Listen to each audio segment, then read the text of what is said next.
Welcome to another deep dive. Today we're embarking on, well, a truly profound journey into what it means to live, adapt, and create in a world that is, always in motion. Our focus is a remarkable individual, Manuel del Valle Colón, and his powerful insights, particularly from his latest collection, Omnibus Poetry XXXVIII, Impermanence.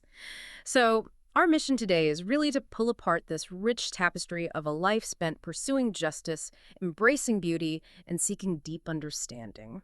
We want to see how it all illuminates this universal theme of impermanence. We've got a fascinating mix, uh, biographical details, significant legal wins, and some really deep philosophical poetry to explore. Get ready for some aha moments, I think. Yeah, and what's truly captivating here is how this concept of impermanence, echoed across cultures like the Buddhist Wuchang or Majir or the Taekwondo. It isn't just an abstract idea from Manuel de Valle Colón. No, it's woven right into the fabric of his existence, his creative work. Right. So we'll be looking at how his incredibly diverse experiences, I mean, from Harlem streets to high courts, legal briefs to lyrical verse, how all that informs his precision with language and his philosophical depth.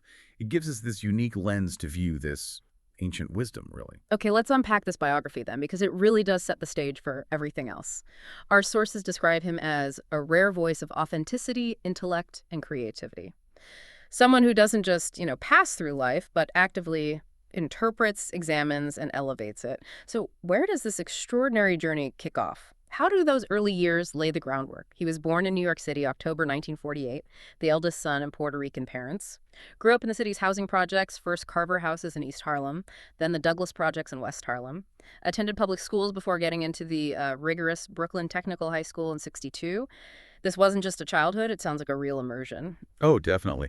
And that raises a critical question, doesn't it? Yeah. How did those formative years, especially his involvement in groups like the Aspira Club, his leadership role there, Yeah. how did that instill such a commitment to justice? Yeah. I mean, he wasn't just a member. He was trained by pioneers like Aspira's founder, Antonio Pantoja, and others like Yolanda Sanchez, Izora Santiago. Wow. Yeah, this wasn't just after-school stuff. It was an early education in advocacy. Yeah.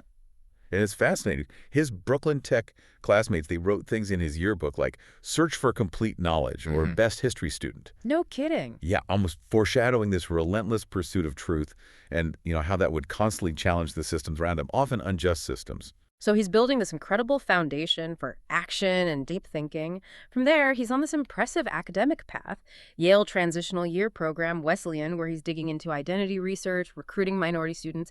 Then immersive experiences in Madrid, University of Puerto Rico. It's not just name-dropping schools. It's like a deliberate expansion, intellectually and culturally. Right, and here's where it gets really interesting, connecting directly to our theme of impermanence. His time at Princeton, 69 to 71. He didn't just attend, he changed the place. Founded the Latino organization, recruited students, pushed for and got one of the first Ivy-like seminars on Puerto Rican history and politics. And get this, his senior thesis, A History of the Puerto Rican Student and Public Education, 1945-1969, wasn't just filed away. A chapter became part of a memo for Senator Jacob Jaditz, who he interned for. Right. And that memo, this academic work turned legal tool, was then used in the groundbreaking Aspira v. Board of Education case. Talk about immediately reshaping the transient realities of civil rights. Exactly. If you connect those dots, you see this deliberate strategic path. Advocacy, yes, but also this deep commitment to applying knowledge, not just for understanding, but for actual, tangible social change. And that culminates beautifully at Yale Law, 71 to 74. Graduated alongside folks like Clarence Thomas, Lonnie Guanier. His legal work, right after as a trial attorney with the Puerto Rican Legal Defense and Education Fund, it just exemplifies this. He worked on that Aspire case, the one that resulted in the consent decree for bilingual education, directly challenging the impermanence of linguistic rights, you could say. Absolutely. And in Palman v. Levine, he secured bilingual notice for unemployment benefits for Spanish speakers. These weren't just wins. They were acts of anchoring rights in a society often indifferent, even hostile, using law to build lasting structures against transient prejudice. And that legal career, it just spans decades. Such dedication. He moves from that trial attorney role to the U.S. Department of Labor, then partner in his own firm, Della Valle and Zayas, then a truly significant step. Chief Administrative Law Judge of the New York State Division of Human Rights, 91 to 94. First Puerto Rican to hold that position. Huge. And he consciously prioritize cases involving racial and sexual harassment, and also AIDS cases. Think about the early 90s, the climate around AIDS. Right, highly charged. So this wasn't just applying law, it was using law to shield vulnerable people amidst shifting social views and injustices. Plus, fellowships at the London School of Economics, Ford Foundation, investigating national origin discrimination, always learning, always pushing. And this whole trajectory, as one source notes, it shows this continuous process of becoming never fixed, always unfolding. It's a life embodying active engagement with change. Not passive, but proactive. His curiosity, too, spanning Thai, Chinese, Japanese Taino traditions, it shows this deep commitment to exploring cultures and languages, not from a distance, as the source says, but through immersive respect and deep translation, both linguistic and emotional. That's beautiful. It is. It's like he's constantly asking, in every courtroom, every poem, what does it mean to be human here? And how do we uphold that humanity across shifting contexts? His work really becomes this living answer to finding meaning in a world that just won't stand still. So what does this mean for us listening? I mean, it's a life that's just a powerful example of honoring beginnings and endings, right? Yeah. Of being steady in their race and outcomes despite life throwing curveballs. It's a journey that reminds us impact isn't about sticking rigidly to one path, but about constantly engaging with the transient nature of things, always pushing towards justice and understanding. Okay, so with such a profound background, this immersion in both, structured law and fluid culture, it's no surprise he's also this prodigious poet. Over 38 volumes of omnibus poetry. Let's dive into how this rich life feeds his poetic exploration of impermanence now.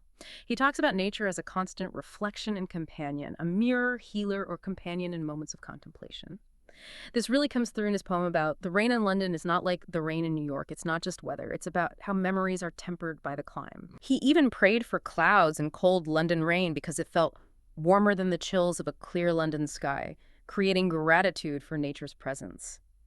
It's fascinating how the specific texture of a place, like rain, doesn't just reflect mood, but actively reshapes memory. Impermanence becomes geographic, emotional. Exactly.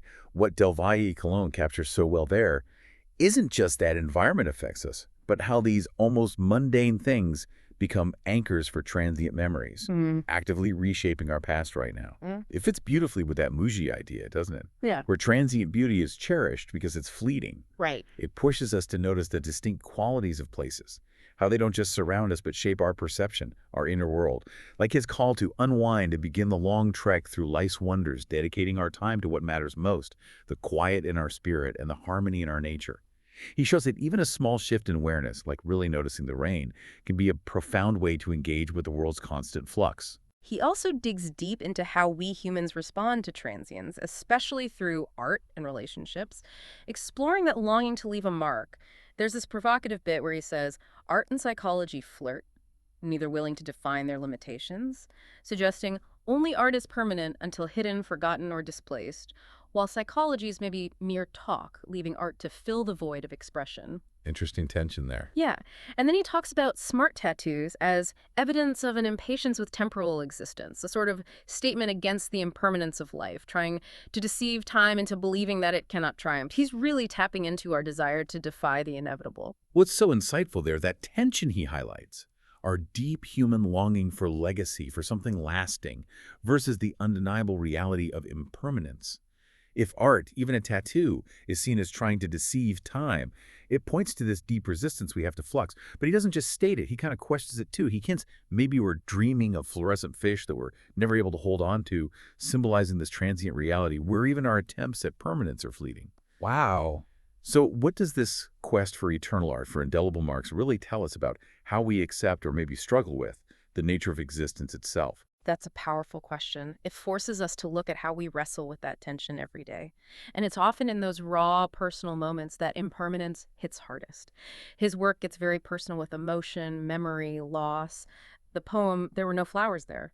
It's a raw account of loss being kept from a loved one's final moments. He writes, "You were without my presence. I was not allowed in. They kept me out." Just devastating.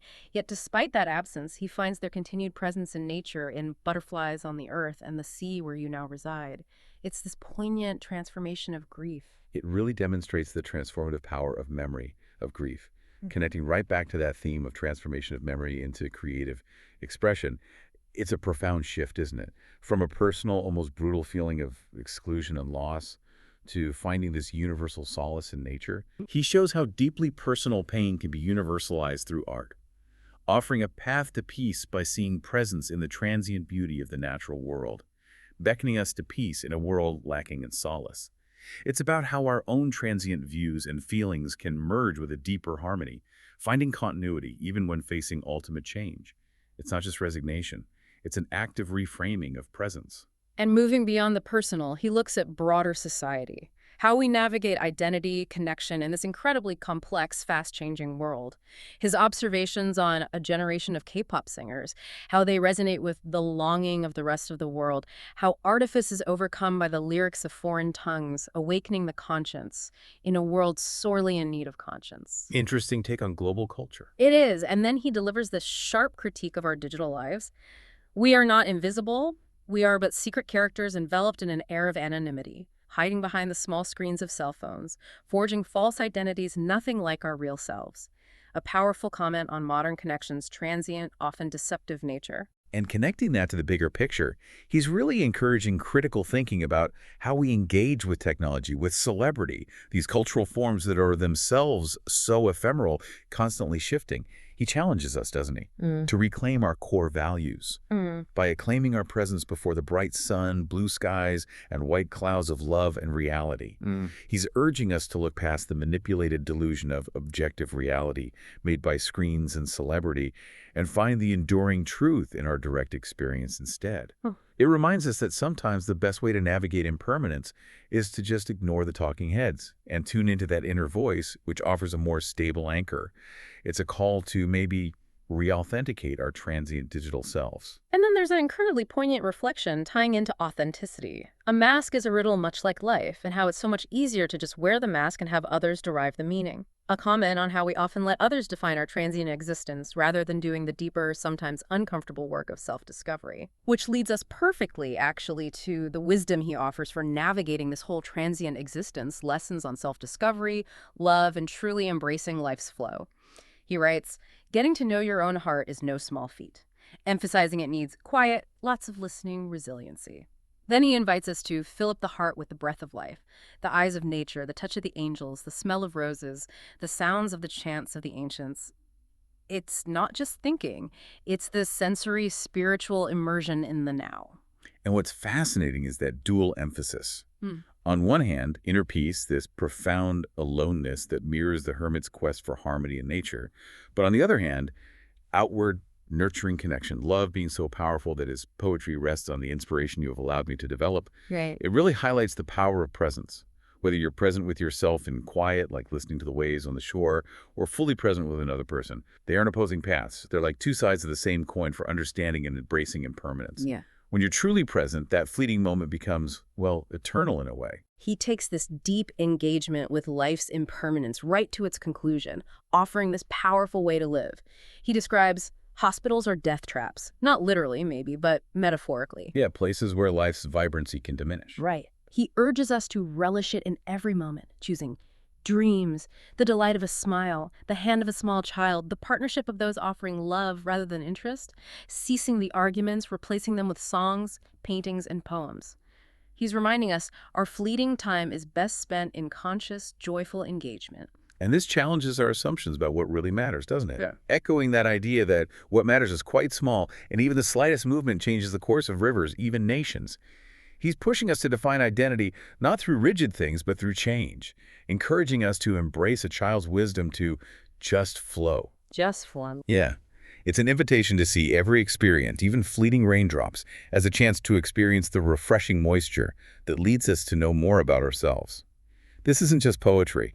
It's a deep philosophical stance on navigating life's ever-changing stream with grace and self-awareness. So, we've journeyed through the remarkable life and profound poetry of Manuel del Valle y Colón, a true poet of many tongues, defender of many truths. His work invites us all to rethink our relationship with impermanence, with justice, with the deep wellspring of human experience. He showed us how burns the spark of life, and that we should maybe make impermanence the only way to acclaim both beginning and end. What's truly striking, I think, is his ability to distill these universal truths from such deeply personal, culturally rich experiences. He shows us that accepting life's transient nature isn't about resignation. It's not fatalism. It's about finding profound meaning, expressing ourselves authentically, and relentlessly fighting for what's right, whether through the precision of law or the power of verse. His whole life, the poetry it produced, it reminds us that while what matters is quite small, its impact can ripple out endlessly. So what does this all mean for you, listening? As you go about your day, facing moments of change, navigating those hidden truths, consider this final thought from our deep dive. How will you choose to uncover that inner spirit, the one that opens all doors, even the most frightening, providing freedom to all who really seek it? Will you let your words, your actions, your very presence be a seed blessed by Thai monks, sung by Taino drums, whispered by winds from the mountains of your memory? A testament to becoming never fixed, always unfolding.